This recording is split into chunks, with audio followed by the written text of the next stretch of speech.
All right, so you're interested in solar. You may have reached out to some companies. Somebody may have come to your home, knocking on your door, or whatever. But here's what to expect when you're looking at solar.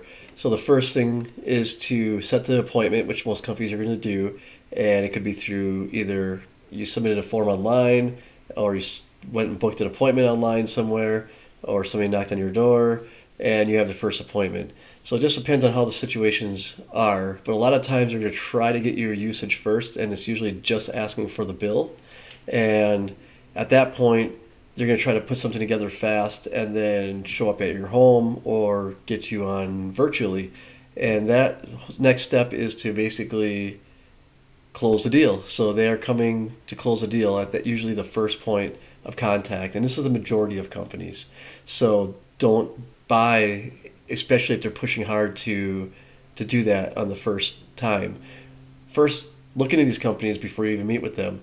Look at the reviews, see and dig deeper in the reviews, not just the first few, especially if they're very vague reviews. You want to get something deeper that it gives more information about the company, and not just a couple of one sentence or a few words saying that it's a good company. Why are they a good company? And see what people are saying about them that way.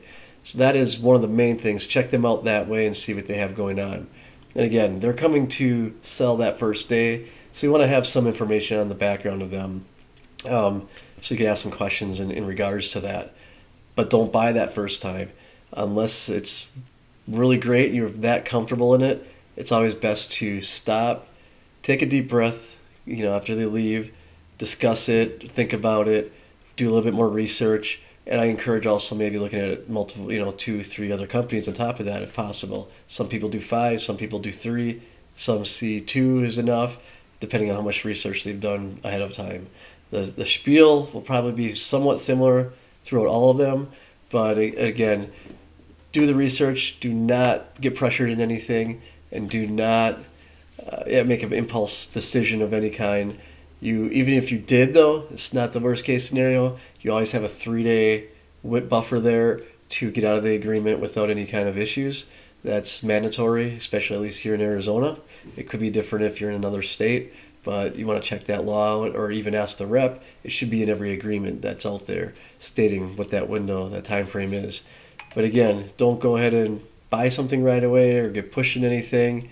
Take it slow, let it simmer.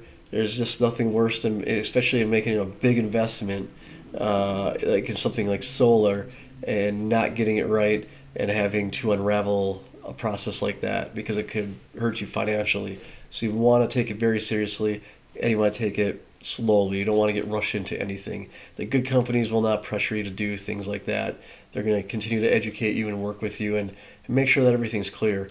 Us at Ask Anything Solar, we want to make sure that everything's clear with you, and we will question you to verify that before anything's ever going to happen. And we will question you more than once probably. So that is all I have for that. Again, don't get pushed in anything. Take it slow. Do your due diligence on these companies, because there's a lot of them out there, and there are a lot of bad ones out there. So go ahead and do that. If you have any questions, hit us up. You have our information, askanythingsolar.com. We're on social media and so on. So thank you. Have a great day.